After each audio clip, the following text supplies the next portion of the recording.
तर अशा प्रकारे रामभाऊ, आज आपण तुमच्या आर मॉलमध्ये आलो होतो घराकडे. पण तो ड्रायव्हर नातेवाईक निघाल्यामुळे कन्फ्यूज झाला तो.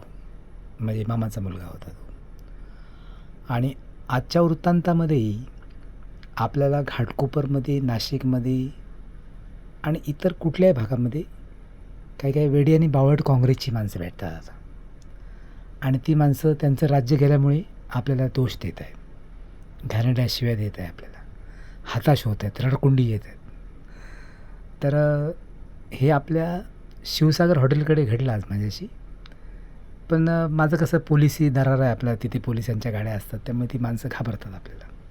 आपण काय त्यांचं राज्य छिनलेलं आहे, ते स्वतःच त्यांनी नाश करून बसले काँग्रेसवाले. ओके. तर आता आपलं यशाचा झेंडा आपल्याला खंडोबाने पण दिलेला आहे चांगल्या प्रकारे. आणि आपण अतिशय उच्च लेवलला चाललेलो आहे दिवसेंदिवस. ओके. तर आज दोन्ही फ्लॅटच्या चाव्या मिळाल्यात मला, जयन बिल्डरने दिल्यात आपल्याला. ते बहुतेक गिरिजाची लांबचे नातेवाईकसुद्धा आहेत. आणि एकनाथ शिंदेशी त्यांचं एका थाळीमध्ये खाणं पिणं आहे 2-4 महिन्यात एकदा. तर बिल्डर चांगला माणूस निघाला आहे. ओके. आता येत्या काळामध्ये आपण तिकडे 300 करोडचा प्रोजेक्ट टाकणार आहे आनंद दिघे साहेबांच्या एरियामध्ये. तर तो सगळा बांधता बांधता 400 करोडचा होईल. ओके. तर त्याची आज मुहूर्तमेढ करून आलो मी. अजून खरेदी विक्रीला 4-5 महिने लागणार आहेत. तर त्यांचा रेकॉर्ड काढायचं आहे पोलीस स्टेशनला वकिलातर्फे, थर्ड पार्टी इन्स्पेक्शन काढायचं आहे.